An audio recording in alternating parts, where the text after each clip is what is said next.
TY BCom Business Law Semester 5 Part 7 આપણે continue કરીએ છીએ. નેક્સ્ટ ટોપિક છે, આખું ચેપ્ટર છે પરફોર્મન્સ ઓફ કોન્ટ્રાક્ટ્સ.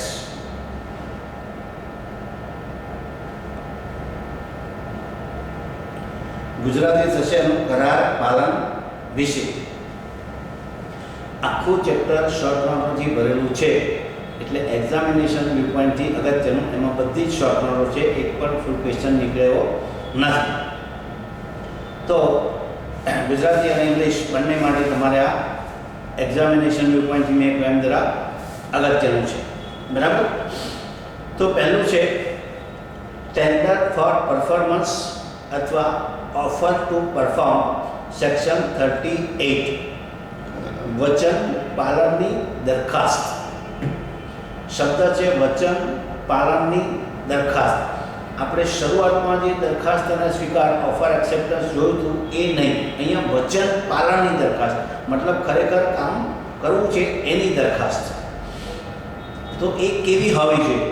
બે પક્ષકારોએ કરાર કર્યો હોય અને બેમાંથી એક એક કાર્ય શરૂ કરવાનું હોય તો એ જ્યારે દરખાસ્ત મૂકે વચન પાલનની, કરાર પાલનની, તો એ કેવી હોવી જોઈએ એના વિશે શોર્ટ નોટ ક્યારેક પૂછી શકાય. તો પહેલું છે ઇટ મસ્ટ બી અનકન્ડિશનલ. સૌથી પહેલી આવી દરખાસ્ત એ અનકન્ડિશનલ હોવી જોઈએ, મતલબ બિનશરતી હોવી જરૂરી છે. સેકન્ડ છે there should be intention to fulfill whole promise. આખું વચન પાલન મતલબ સંપૂર્ણ કરાર પાલન કરવાની તૈયારી હોવી જોઈએ.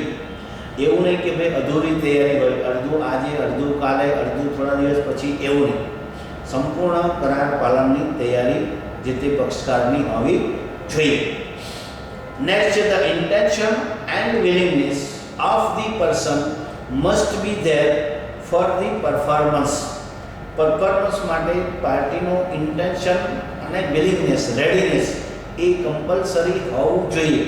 આજે મારી રેડીનેસ ના હોય, મારી વિલિંગનેસ ના હોય અને હું તમને કોઈ પણ પ્રોમિસ આપું તો એ પ્રોમિસનો કોઈ મિનિંગ રહેતો નથી, એ ફ્રોડ ગણાશે. ત્યાર પછી નેક્સ્ટ છે it must be made at the proper time and proper place. તો આ બંને વસ્તુ ઇમ્પોર્ટન્ટ છે કે ભાઈ પ્રોપર પર્સનને મુકાવી જોઈએ આવી ઓફર, મતલબ ટેન્ડર ફોર પરફોર્મન્સ અથવા offer four performance. Proper person હોવો જોઈએ, પ્રોપર પ્લેસ હોવું જોઈએ અને પ્રોપર ટાઈમ પણ હોવો જોઈએ. તો જ કાયદો એને વેલિડ ટેન્ડર તરીકે માન્ય રાખશે. નેક્સ્ટ છે it must be made to proper person only. Proper person મતલબ જે કોન્ટ્રાક્ટિંગ પાર્ટી હોય એને જ તમે આવી ઓફર મૂકી શકો. એની વાઈફ હોય, ચિલ્ડ્રન હોય, એની પાસે તમે જઈને ઓફર મૂકો તો એના સર્વન્ટને ઘેર જઈને ઓફર મૂકો તો કાયદો એને પણ વેલિડ ગણતો નથી. હા, એનો ઓથોરાઇઝડ એજન્ટ હોય, ઓથોરિટી એને આપેલી હોય તો તમે એના ઓથોરાઇઝડ એજન્ટ સમક્ષ આવી ટેન્ડર મૂકો તો કાયદો એને વેલિડ ગણે છે. નેક્સ્ટ છે it may be made to one of the several joint promises. જ્યાં વચન લેનારા બે કરતાં વધારે હોય અને વચન આપનારે એક જ વ્યક્તિ હોય અને પ્રોમિસ આપેલું હોય, ત્યાં એ વચન લેનારાઓમાંથી કોઈ પણ એકને એ આવી ટેન્ડર તૈયારી દર્શાવે, આવી ટેન્ડર ફોર પરફોર્મન્સ મૂકે તો કાયદો એને પણ વેલિડ ગણે છે. જરૂરી નથી કે બધા એક સાથે હોવા જોઈએ. ક્લિયર? ત્યાર પછી છે in case of tender of goods it must give a reasonable opportunity to examine the goods properly. જ્યારે તમારી ટેન્ડર ગુડ્સ સપ્લાય કરવાની હોય તો એ ગુડ્સને પ્રોપરલી સામેની પાર્ટી છે કે જે બાયર છે એ પ્રોપરલી એક્ઝામિન કરી શકે એટલી રિઝનેબલ ઓપોર્ચ્યુનિટી એને મળવી જરૂરી છે. અને છેલ્લો પોઈન્ટ છે અને એ થોડુંક અગત્યનું છે. In case of tender of money, the debtor must make a valid tender in legal tender money only. If the creditor refuses to accept at that time the debtor does not discharge from the liability of payment. જ્યાં પૈસા ચૂકવવાની બાબત હોય, હવે પૈસા ચૂકવવાની offer મૂકવામાં આવે અને સામેનો વ્યક્તિ મતલબ ક્રેડિટર એ કદાચ રિફ્યુઝ કરે, અસ્વીકાર કરે, ઇનકાર કરે, તો દેવાદાર એની જવાબદારીમાંથી મુક્ત થઈ જતો નથી. એને ફરીને ફરી પ્રયત્ન ચાલુ રાખવા પડશે. તો આટલી પોઈન્ટ્સ છે સેક્શન 38માં. હવે એની આગળ તમને હું કહી દઉં કે સેક્શન 37 શું કહે છે કે when one party is ready to perform, when one party is ready to perform the contract, but if the other party is not ready, then first party is getting discharged from the liability of the contract. બેમાંથી એક પક્ષકાર કરાર પાલન માટે તૈયાર હોય પણ જો સામેનો પક્ષકાર તૈયાર ન હોય તો કાયદો પ્રથમ પક્ષકારને કરારની જવાબદારીમાંથી મુક્તિ આપે છે. એ તમારે ડિસ્ચાર્જ ઓફ કોન્ટ્રાક્ટમાં આવશે, બરાબર. તો અહીંયા પ્રથમ પક્ષકાર તૈયારી દર્શાવે છે અને સામેનો પક્ષકાર ના પાડે છે તો પ્રથમ પક્ષકારની પછીથી પાલન કરવાની કોઈ જવાબદારી રહેતી નથી અને સામેનો પક્ષકાર એની પર કોઈ ક્લેમ કે બ્લેમ હક દાવો કરી શકતો નથી, કારણ કે પ્રથમ પક્ષકારનો કોઈ ફોલ્ટ નથી, એની સંપૂર્ણ પાલન કરવાની તૈયારી હતી. ક્લિયર? તો આ 37 એ 38 સાથે આ રીતે રિલેટેડ સેક્શન છે. ત્યાર પછી આ મેં કહ્યું એમ શોર્ટ નોટમાં પૂછાય છે. હવે બીજી શોર્ટ નોટ લઈએ. Devolution of joint liabilities and joint rights. સંયુક્ત જવાબદારીઓનું અને હક્કોનું સંક્રમણ. ડિવોલ્યુશનનો મિનિંગ થાય છે passing over from one person to another due to the operation of law. Devolution means આ એનો મિનિંગ થયો કાયદાના અમલને કારણે જવાબદારી એક વ્યક્તિના માથા ઉપરથી બીજી વ્યક્તિના માથા ઉપર પસાર થાય. એટલે તમે ઈચ્છો કે ના ઈચ્છો કાયદાના અમલ દ્વારા આ વસ્તુ બને છે. When two or more persons have made a joint promise, they are known as joint promisors. જ્યાં બે કરતાં વધારે વ્યક્તિઓએ સંયુક્ત રીતે મતલબ ભેગા મળીને વચન આપેલું હોય તો એ લોકો વચન આપનાર અથવા વચનદાતા, સંયુક્ત વચનદાતા તરીકે ઓળખાશે.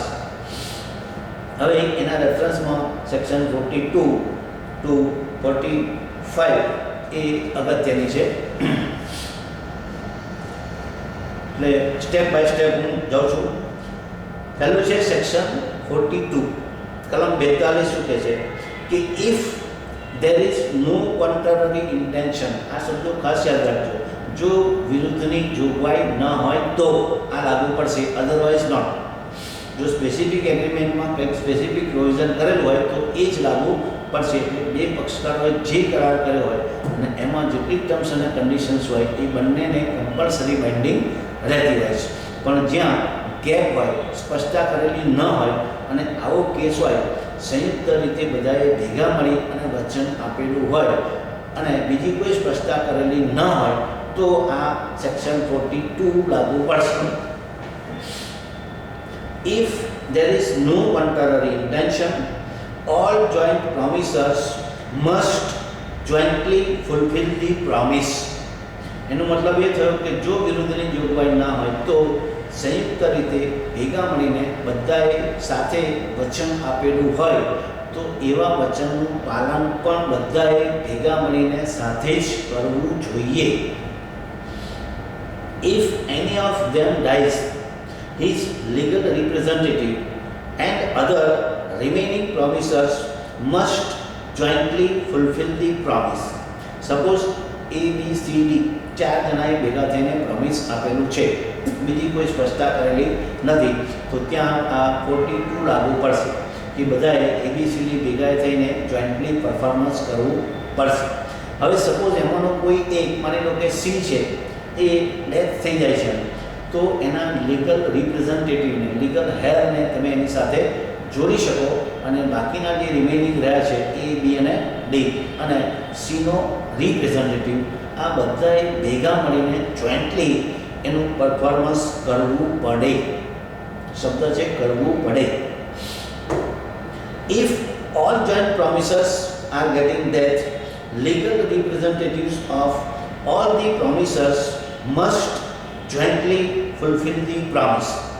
જો બધા જ વચન આપનારા સપોઝ એક જ ગાડીમાં જાય છે અને એ ગાડીમાં એક્સિડન્ટ થાય છે અને ચાર જણા એક્સપાયર થઈ જાય છે ABCD, તો એ બધાના જે લીગલ હેડ્સ હોય વારસદાર હોય એમણે ભેગા થઈને જોઈન્ટલી એનું પરફોર્મન્સ કરવું પડે. ક્લિયર? તો 42માં આટલા પ્રોવિઝન્સ છે. હવે આ આપણા ઇન્ડિયન લોના રેફરન્સમાં છે. ઇંગ્લિશ લો થોડો જુદો પડે છે, એ હું પછી તમને આગળ સમજાવું છું. નેક્સ્ટ છે સેક્શન 43. પહેલું એમાં છે subsection any of the joint promisors may be compelled to perform because all the joint promisers are jointly as well as severally liable. હવે 43 શું કહે છે ઇન્ડિયન લો પ્રમાણે કે ભાઈ જેટલાએ જોઈન્ટલી પ્રોમિસ કરેલું હોય એમની જે જવાબદારી છે એ જોઈન્ટલી પણ થાય છે અને સેવરલી મતલબ સેપરેટલી પણ થાય છે. એટલે અંગત રીતે તમે એક વ્યક્તિ ઉપર પણ દાવો કરી શકો અને બધાને ભેગા કરીને એમની સામે પણ હક દાવો કરી શકો. એટલે એમાંના કોઈ પણ એકની પાસે તમે કરાર પાલનની ફરજ પાડી શકો. જરૂરી નથી કે બધાને ભેગા કરવા જ. સેકન્ડ સબસેક્શન છે એની અંદર એ joint પ્રોમિસી compelled to perform may claim contribution from other joint promisers equally oblique as per the agreement. જ્યારે જણાએ ભેગા થઈ અને પ્રોમિસનું કરેલું હોય, હવે સપોઝ તમે એનું પરફોર્મન્સ માત્ર એ પાસેથી વસૂલ કરો છો તો બી સી ને ડી બાકી રહ્યા તો એમનું જે કોન્ટ્રીબ્યુશન હોય અથવા એગ્રીમેન્ટમાં એ લોકોએ જે ડિસાઇડ કર્યું હોય એ પ્રમાણે એ મિસ્ટર એને ચૂકવવા જવાબદાર રહેશે. તમને સિમ્પલ એક્ઝામ્પલ આપી દઉં એટલે તમને ક્લિયર કટ ખ્યાલ આવે. ચારે જણાએ ભેગા થઈને માની લો કે 1 લાખ રૂપિયાનું પેમેન્ટ કરવાનું પ્રોમિસ મને કરેલું છે. હવે સપોઝ હું એ પાસેથી 1 લાખ રૂપિયા વસૂલ લઈ લઉં છું કે ભાઈ તું મને આપી દે, બાકીનાને હું શોધવા જતો નથી. તો જવાબદારી ચારેયની છે. તો 25,000 એમનું જે કોન્ટ્રીબ્યુશન થયું બી સી અને ડીનું એ વસૂલ લઈ શકે, કારણ કે બધાએ જોઈન્ટલી પ્રોમિસ કરેલું છે એટલે દરેકની 25,000 લેખે જવાબદારી થાય. જો સ્પેસિફિક એગ્રીમેન્ટ હોય અને એમને કોઈ રકમ ફિક્સ કરેલી હોય કે પર્સન્ટેજ ફિક્સ કર્યા હોય તો એ મુજબ એમની જવાબદારી થશે. પણ ટૂંકમાં હું ગમે તે એક વ્યક્તિ પાસેથી પણ વસૂલ લઈ શકું અને જે વ્યક્તિ આવું પેમેન્ટ કરે એ બાકીના જે રહેલા છે જોઈન્ટ પ્રોમિસર્સ એમની પાસેથી લીગલી રિકવર કરી શકે. ત્યાં પછી કોઈ સેપરેટ એગ્રીમેન્ટ કરવાની જરૂર રહેતી નથી, કારણ કે આગળ મેં તમને કહ્યું એમ એ બધા જોઈન્ટલી અને સેપરેટલી અથવા સેવરલી રિસ્પોન્સિબલ ગણાય છે. ત્યાર પછી નેક્સ્ટ સબસેક્શન છે if any one of the joint promisors make default in the contribution, the remaining joint promisers must bear or suffer the loss arising from such default in equal shares. The same principle applies in the case of recovery of a loan by a creditor from the heirs who by operation of law become joint promisers after the death of the single promiser. હવે 4 જણા એ jointly promise કરેલું છે. હવે એમાંથી કોઈ એક party suppose કોઈ default કરે અને એનાથી લોસ ક્રિએટ થાય તો એ લોસ છે એ ઇક્વલી એ લોકોએ શેર કરવો પડશે, કારણ કે બધાએ જોઈન્ટલી પ્રોમિસ કરેલું છે એટલે જે લોસ આવે એ પણ બધાએ બેર કરવો પડે છે. નેક્સ્ટ છે section 44 release of A joint promise. A release by the promise of any of the joint promisor does not discharge the other joint promisers from the liability.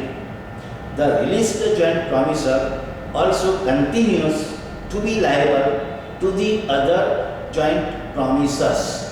હું આ જ એક્ઝામ્પલ કન્ટિન્યુ રાખું છું. A B C D 4 જણાએ jointly suppose મને promise કરેલું છે. હવે બી નામની જે પર્સન છે, વ્યક્તિ છે, એ સપોઝ મને એક રિક્વેસ્ટ કરે છે કે ભાઈ મારે એબ્રોડ જવું છે અને તમે મને આ જે કોન્ટ્રેક્ચ્યુઅલ લાયબિલિટી છે એમાંથી રિલીઝ કરો. તો હું સામેનો પક્ષકાર છું. હવે મેં સપોઝ બીને રિલીઝ કરી દીધો, તો કાયદો એવું કહે છે કે એનો મતલબ એ નથી કે ભાઈ એ, સી અને ડી આ રિલીઝ થઈ શકે. એમની જવાબદારી કન્ટિન્યુ રહેશે અને બીનો પાર્ટ પણ એમણે સફર કરવો પડશે. હવે મેં બીને રિલીઝ કર્યો છે, બરાબર, જવાબદારીમાંથી, અને બીને એબ્રોડ મોકલી દીધું, પણ બી એનું જે કોન્ટ્રીબ્યુશન છે એમાંથી એ રિલીઝ થઈ શકતો નથી. એના વતીથી સપોઝ એ પેમેન્ટ કર્યું હોય, અથવા સીએ પેમેન્ટ કરેલું હોય, અથવા ડીએ પેમેન્ટ કરેલું હોય, અથવા બધાએ જોઈન્ટલી કરેલું હોય, તો એ એમને કમ્પલસરી પેમેન્ટ કરવા માટે રિસ્પોન્સિબલ ગણાશે. અને બાકીના રહેલા જે લોકો જોઈન્ટ પ્રોમિસર્સ છે એ લીગલી બી પાસેથી રિકવર કરી શકે. ભલે મેં એને રિલીઝ કર્યું, પણ એની જવાબદારીમાંથી એ રિલીઝ થઈ શકતો નથી. ક્લિયર? હવે ગેરંટીના કેસમાં તમે જુઓ, મિનિમમ 2 ગેરંટરો બેંક રાખે છે, માંગે છે. તો આ ગેરંટરોની જે જવાબદારી છે એ જોઈન્ટલી અને સેવરલી બંને રીતે થાય છે. એટલે બેંક ઈચ્છે તો કોઈ પણ એક ગેરંટર પાસેથી પણ રકમ પૂરેપૂરી વસૂલ લઈ શકે. એટલે ગેરંટીના કોન્ટ્રાક્ટમાં સહી કરતા પહેલાં 10 વખત તમારે વિચાર કરવો પડે, કારણ કે ત્યાં જવાબદારી મેં કેમ જોઈન્ટલી અને સેવરલી થાય છે. પછી કાયદો તમને કોઈ એસ્કેપિંગ વિન્ડોઝ આપતો નથી. તો સેક્શન 42, 43 અને 44 જો આ ક્લિયર કટ મગજમાં બેઠું હશે તો 45 ઉતરતા વાર નહીં લાગે. જો પેલામાં કંઈક ગડબડ હશે, મૂંઝવણ હશે, તો ગાડી તમારી અટકશે. હવે સેક્શન 45 શું કહે છે કે devolution of joint rights. Joint rights મતલબ સંયુક્ત હક્કો. When a person has made a promise to several persons, these persons are known as joint promises. જ્યાં એક જ પક્ષકારે બધાને સામૂહિક રીતે વચન આપેલું હોય, તો વચન લેનારા વ્યક્તિઓ અહીંયા 2 કરતાં વધારે હોય છે, તો ત્યાં પરિસ્થિતિ શું થાય છે એના વિશે સેક્શન 45માં સ્પષ્ટતા કરેલી છે કે જ્યાં વચન લેનારા સંયુક્ત હોય, ભેગા હોય, તો એ કઈ રીતે હક દાવો કરી શકે. If there is no contrary intention, the same rules becomes applicable in favor of the promises which is provided in section 43, 45 and 42. તો 45 એવું કહે છે કે ભાઈ વચન લેનારા સંયુક્ત રીતે એ કઈ રીતે હક દાવો કરી શકે. તો 42માં કહ્યું તો ભાઈ જોઈન્ટલી પ્રોમિસ કરેલું હોય તો એમને જોઈન્ટલી પરફોર્મ કરવું પડે. તો જ્યારે જોઈન્ટલી પ્રોમિસ લીધેલું હોય તો એના પરફોર્મન્સ માટે પણ બધાએ જોઈન્ટલી ભેગા થઈને જ આવવું પડે. સપોઝ એમાંનું કોઈ એકનું ડેથ થયું હોય તો એના લીગલ રિપ્રેઝેન્ટેટિવને તમે સાથે જોડી શકો. સપોઝ વચન લેનારા બધા જ ડેથ થઈ ગયું હોય, એક્સપાયર થઈ ગયા હોય, તો એમના બધા લીગલ રિપ્રેઝેન્ટેટિવ હોય, એમણે જોઈન્ટલી પરફોર્મન્સ માટે ક્લેમ અથવા બ્લેમ કરવો પડે, હક દાવો કરવો પડે. એટલે સેક્શન 42, 43 અને 44ના જે રૂલ્સ છે એ રિવર્સલી લાગુ પડે છે. આટલું યાદ રાખવાનું છે. આ છે ઇન્ડિયન લોના પ્રોવિઝન્સ. હવે ઇંગ્લિશ લોમાં થોડો માઇનોર ડિફરન્સ છે, એવું તમને કહી દઉં. ઇંગ્લિશ લો પ્રમાણે સપોઝ 4 જણાએ ભેગા થઈને જોઈન્ટલી પ્રોમિસ કરેલું છે, એ, બી, સી અને ડી. સપોઝ એમાંનો એક પાર્ટી સી ગુજરી જાય છે, તો ઇંગ્લિશ લો એવું કહે છે કે જે ગુજરી ગયો એ ગયો, પછી એની કોઈ જવાબદારી એના લીગલ હેર્સની રહેતી નથી. મતલબ જે ટોટલ પરફોર્મન્સ છે એ બાકી રહેલા જે રિમેનિંગ છે એ, બી અને ડી, આ લોકોએ પરફોર્મ કરવું પડે. ક્લિયર? ટૂંકમાં ઇંગ્લિશ લો પ્રમાણે લીગલ હેર્સને તમારે હેરાન પરેશાન કરવાનો રહેતો નથી, એ જોઈન્ટ કરાતો નથી. સપોઝ ચાર એક જ ગાડીમાં જાય છે, એક્સિડન્ટ થાય છે અને ચારેયનું ડેથ થઈ જાય છે, તો ત્યાં કોન્ટ્રાક્ટ પૂરો થઈ ગયેલો ગણાશે. તમે ચારેયના લીગલ હેર ઉપર કોઈ ક્લેમ કરી શકતા નથી. ક્લિયર? તો ઇંગ્લિશ લો અને ઇન્ડિયન લોનો માઇનોર મેક્રો ડિફરન્સ છે, એ તમારે યાદ રાખવું પડશે. ત્યાર પછી છે નેક્સ્ટ બીજી શોર્ટનોટ છે રેસિપ્રોકલ પ્રોમિસીસ. ગુજરાતીમાં થશે અરસપરસના અથવા પરસ્પર વચનો. અરસપરસ વચન મતલબ સામસામે એકબીજાએ આપેલા હોય એ, પણ એ બંને એકબીજા સાથે સંબંધિત હોવા જોઈએ, કોરિલેટેડ હોવા જોઈએ. એને જ આપણે રેસિપ્રોકલ પ્રોમિસીસ તરીકે ઓળખીએ છીએ.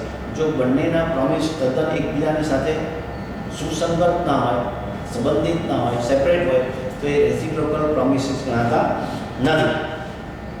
Lord Mansfield has divided such promises into 3 kinds.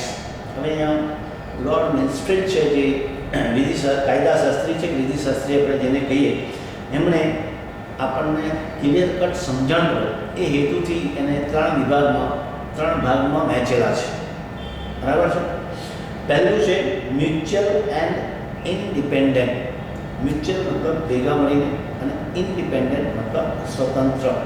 બધાએ ભેગા મળીને કામ કરવાનું અને છતાં પાછું સ્વતંત્ર રીતે કામ કરવાનું છે. Where each party has to perform his promise independently, irrespective of the fact whether the other party has performed his promise or not. The such promises are called mutual and independent. જ્યાં બે કે તેથી વધારે લોકોએ jointly ભેગા મળીને કામ કરવાનું હોય, પણ દરેકે વ્યક્તિગત રીતે પોતપોતાની જવાબદારી પૂર્ણ કરવાની હોય. બીજો કરે છે કે કેમ એ જોવાનું એને રહેતું નથી.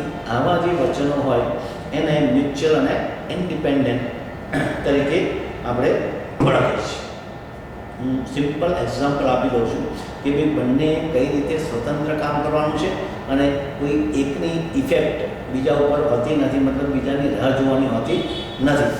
પણ સપોઝ એ પ્રોમિસ બ્રેક કરે તો એની ઇફેક્ટ શું થાય એ વસ્તુ અહીંયા ખાસ કાયદાકીય રીતે જોવાની જરૂર છે. કારણ કે જ્યારે તમારે નુકસાન વળતર માટે દાવો કરવો હોય, હક દાવો કરવો હોય, તો કઈ પાર્ટીનું ફોલ્ટ ગણાય અને કઈ પાર્ટી પાસેથી તમે લીગલી રિકવર કરી શકો, એના રેફરન્સમાં આ પ્રોમિસો રેસિપ્રોકલ પ્રોમિસીસની પ્રોવિઝન કરેલી છે. For example, A gives promise for getting for the bus, luxury bus આપણે જેને કહીએ, અને B promises for getting the passengers. બે વ્યક્તિઓ ભેગા મળે છે અને નક્કી કરે છે કે આપણે એક ટૂર લઈ જઈએ, તો બંને પોતપોતાની જવાબદારી એક્સેપ્ટ કરી લે છે. એક એવું કહે છે કે ભાઈ હું બસ લઈ આવીશ, અને બીજો કહે છે કે ભાઈ પેસેન્જર લાવવાની જવાબદારી મારી. તો અહીંયા બંને મ્યુચ્યુઅલી કામ કરવાનું છે, પણ છતાંય એમની જે કામગીરી છે એ કમ્પ્લીટલી ઇન્ડિપેન્ડન્ટ છે, સ્વતંત્ર છે. એકબીજાની રાહ જોવાની જરૂર રહેતી નથી, અથવા એકબીજાના કામમાં દખલગીરી કરવાની જરૂર રહેતી નથી.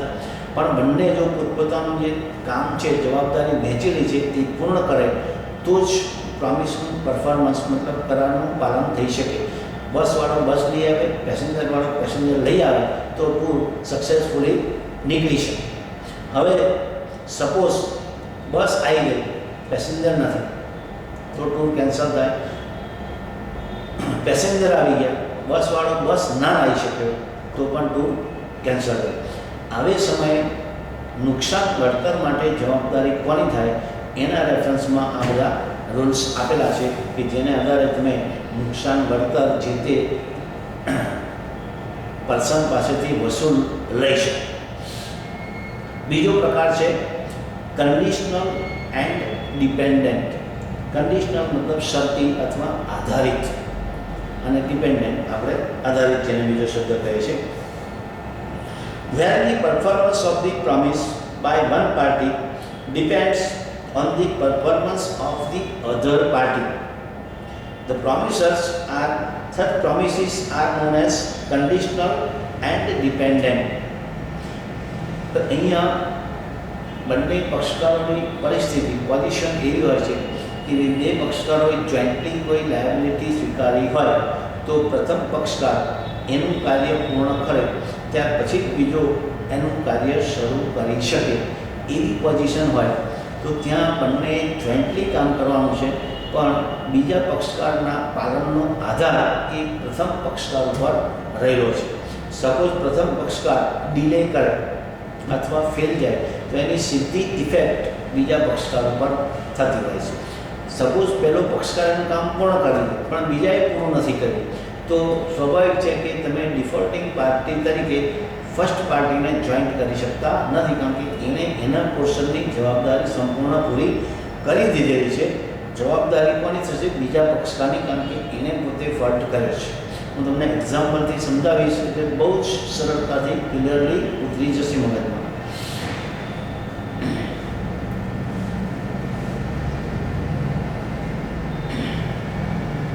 For example, cutting of cloth and then stitching of it. તમે દરજીને કાપડ આપો, હવે માની લો કે ફેક્ટરી છે અને એક ડિપાર્ટમેન્ટ આખું કટિંગનું છે અને બીજું ડિપાર્ટમેન્ટ આખું સ્ટિચિંગનું છે. તો કટિંગ ડિપાર્ટમેન્ટ પહેલું કટિંગ કરી અને પછી બીજા ડિપાર્ટમેન્ટમાં જવા દે તો સ્ટિચિંગવાળા એની પર કામ કરશે અને બેનું કામ જો ઓકે થાય તો એ કોન્ટ્રાક્ટ પૂરો થઈ જશે. પણ સપોઝ કટિંગ ડિપાર્ટમેન્ટ સ્ટ્રાઇક ઉપર ગયું અથવા એ લોકો ડિલે કરે તો એની સીધી ઇફેક્ટ સ્ટિચિંગ ડિપાર્ટમેન્ટ પર પડશે અને એ લોકો પ્રોપરલી ટાઈમે કામ નહીં કરી શકે, કારણ કે ફોલ્ટ કોનો છે કે પહેલી પાર્ટી. સપોઝ એમણે કામ કરીને આપી દીધું તો તમે એમની પર કોઈ હક દાવો કરી શકતા નથી કે નુકસાન વળતર માંગી શકતા નથી, કારણ કે ડિફોલ્ટિંગ પાર્ટી કઈ છે તો એ સ્ટિચિંગ ડિપાર્ટમેન્ટ. એમને ફર્સ્ટ પાર્ટીએ કામ પૂરું કર્યું, સ્ટિચિંગ ડિપાર્ટમેન્ટમાં કપડું જતું રહ્યું પણ એ લોકોએ સ્ટિચિંગમાં ડિલે કર્યું અથવા એ ફેલ થયા તો ત્યાં જે લોસ આવશે એનું પેમેન્ટ કરવાની જવાબદારી માત્ર ને માત્ર સ્ટિચિંગ ડિપાર્ટમેન્ટની રહેશે, કટિંગ ડિપાર્ટમેન્ટની નહીં. ક્લિયર? બીજું એક્ઝામ્પલ તમને આપી દઉં. Masonry work and plaster and then colour. Suppose બે પાર્ટીઓ છે, બેમાંથી એકે જવાબદારી લીધી કે ભાઈ મેશનરી વર્ક ચાંતર કામ પૂરું કરી આપીશ 15 દિવસમાં, અને બીજાએ કહ્યું ભાઈ પછીના 15 દિવસમાં હું પ્લાસ્ટર અને કલરનું કામ પૂરું કરી આપીશ, એટલે 1 મહિનામાં ટોટલી વર્ક ફિનિશ થઈ જાય. હવે પ્રથમ પક્ષકાર 15 દિવસમાં જો એનું ચાંતરનું કામ યોગ્ય રીતે પૂરું કરે પછી જ બીજો પક્ષકાર એની પર પ્લાસ્ટર અને કલર કરી શકે. આ આધારિત વચનો કહેવાય, કારણ કે જ્યાં સુધી પ્રથમ પક્ષકાર કામ પૂરું નહીં કરે ત્યાં સુધી બીજો શરૂ નહીં કરી શકે. પ્રથમ પક્ષકાર જેટલું ડિલે કરે એટલું ઓટોમેટિક ડિલે બીજી પક્ષકારના ભાગે થશે. સપોઝ પ્રથમ પક્ષકાર ફેલ જાય, કામ જ ના કરી શકે તો નેચરલી છે બીજો પક્ષકાર કશું જ કામ કરી શકતો નથી, કારણ કે પહેલાં એની જવાબદારી પૂર્ણ કરી નથી. પહેલી દિવાલ થાય બરાબર, ચણતર થાય પછી જ એની પર પ્લાસ્ટર અને કલર થઈ શકે. ચણતરવાળો ના હોય અથવા બાકી કામ હોય તો આપણે પ્લાસ્ટર અને કલરવાળાને એવું કહેવાય કે તું પહેલું પ્લાસ્ટર અને કલર કરી દે પછી અમે પાછળ બીજ ચણી લઈશું. Is it possible? તો આ નેચરલ પ્રોસેસની રીતે યોગ્ય નથી, રિઝનેબલ નથી. પહેલાં પ્રોસેસમાં જે કામ થવું જોઈએ એ પહેલું થવું જોઈએ, ત્યાર પછી જ એની પર બીજો તમે પ્રોસેસ કરી શકો. સપોઝ તમે ફૂડ મેકિંગ, તમે જો પહેલી વસ્તુ ફ્રાય થાય તમે એને બાફો બરાબર, ત્યાર પછી એને તમે વઘાર મારો. ઘણી વસ્તુ એવી હોય કે પહેલી વઘાર મારવાનું હોય પછી બાફવાનું, તો જે પ્રોસેસ નેચરલ હોય, કુદરતી હોય, સ્વાભાવિક ક્રમમાં હોય એ કામ એ રીતે જ થવું જોઈએ. ક્લિયર? એટલે અમે 2-3 એક્ઝામ્પલ આપ્યા કન્ડિશનલ અને ડિપેન્ડન્ટ પ્રોમિસીસ. ત્યાર પછી નેક્સ્ટ છે ત્રીજો પ્રકાર છે મ્યુચ્યુઅલ એન્ડ કોન્ટ્રાક્ટ. પરસ્પર અને સાથે મળી.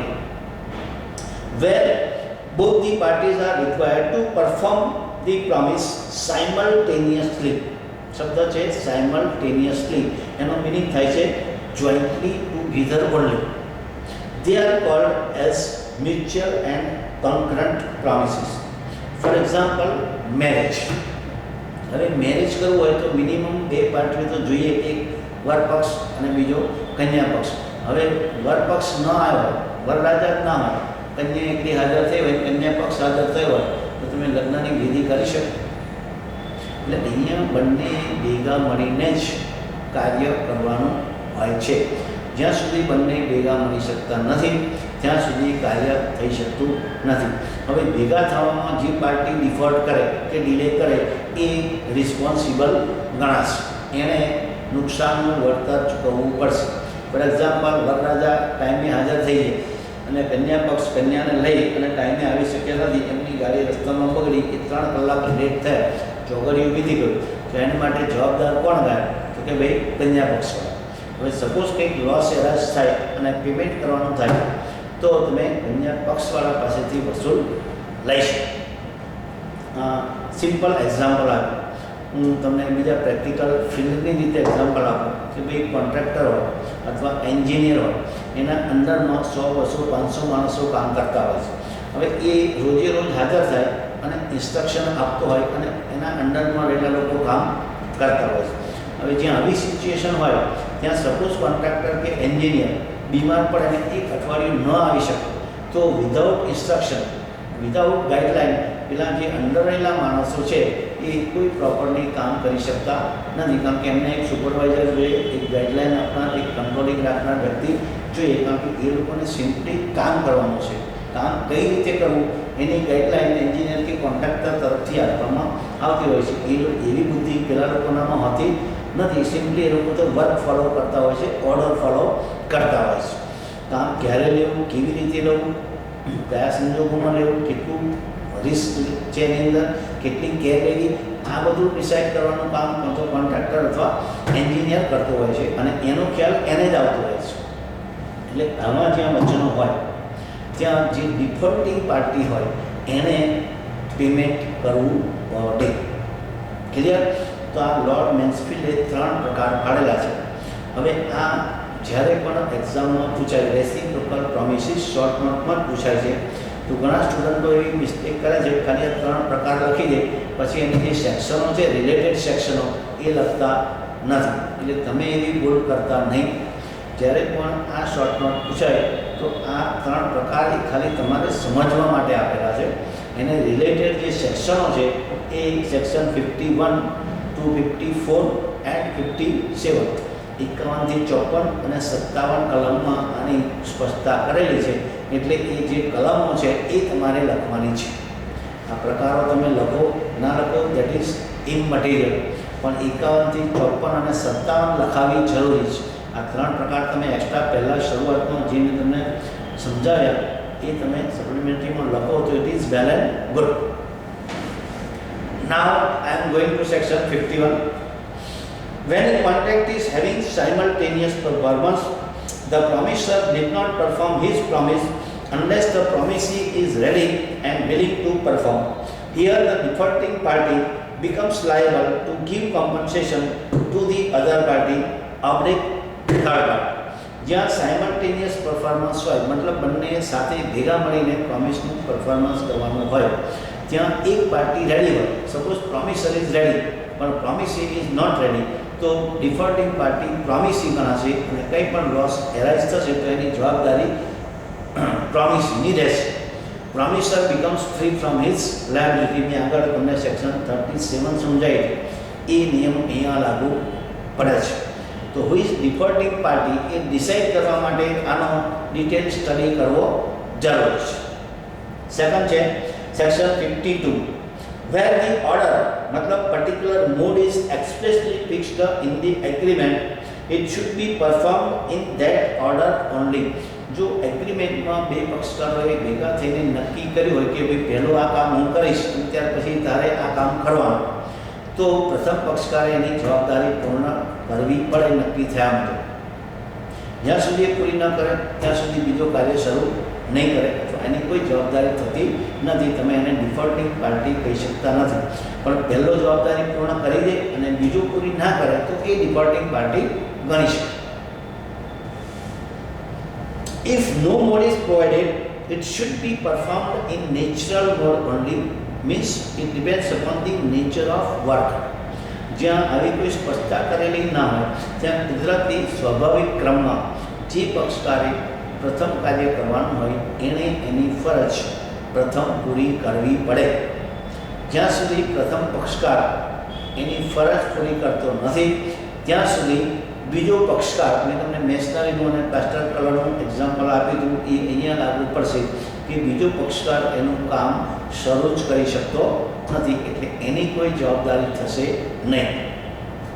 Here also only the defaulting party becomes liable fully to pay compensation to the other party oblique third party.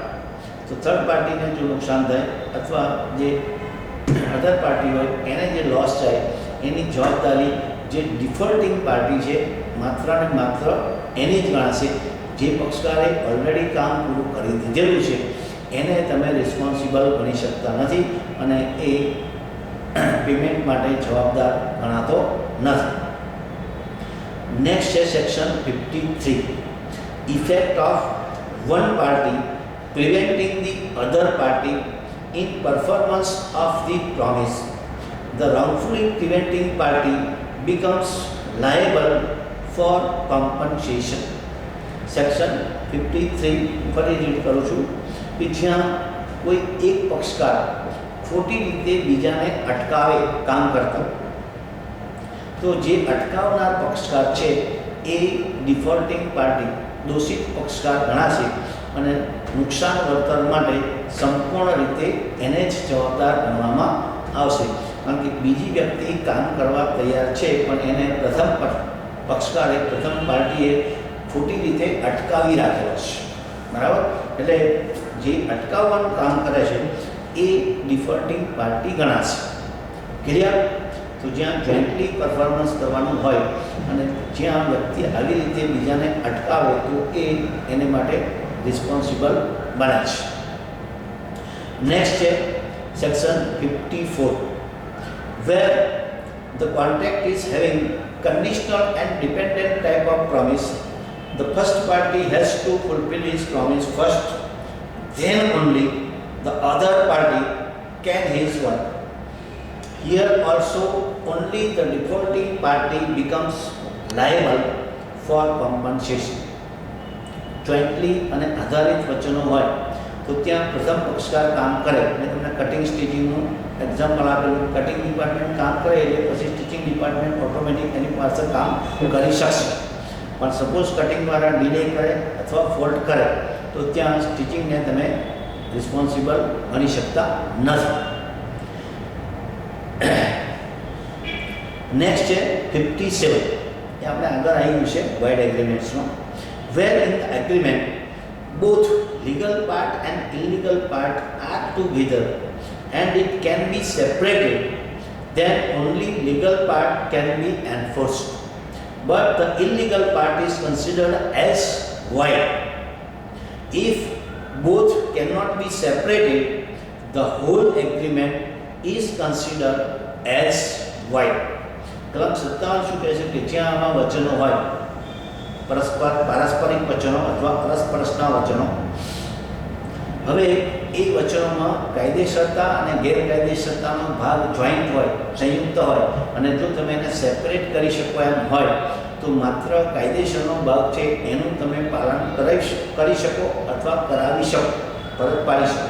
પણ જે ગેરકાયદેસરનો ભાગ છે એ રદબાતલ ગણાશે.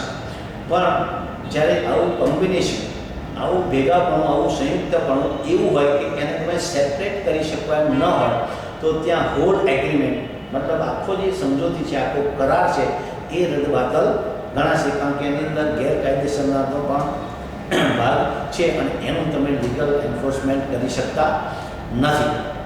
ક્લિયર? તો આ એક સેપરેટ શોર્ટ નોટની રીતે ઘણીવાર એક્ઝામમાં પૂછાય છે. Reciprocal promises section 51 to 54 and 57, કલમ 51 થી 54 અને 57 આટલી કલમો છે. કલમો અને એનું વિશ્લેષણ તમારે કમ્પલસરી લખવાનું રહેશે. પેલા જે મેં 3 પ્રકાર કયા છે એ ખાલી મેં કહ્યું તમારા નોલેજ માટે છે, ઇન્ફોર્મેશન માટે છે. તો અહીંયા આપણે બ્રેક કરીએ છીએ. નેક્સ્ટ જે અધૂરી શોર્ટ નોટો રહી છે એ એપ્રોપ્રિએશન ઓફ પેમેન્ટ છે એ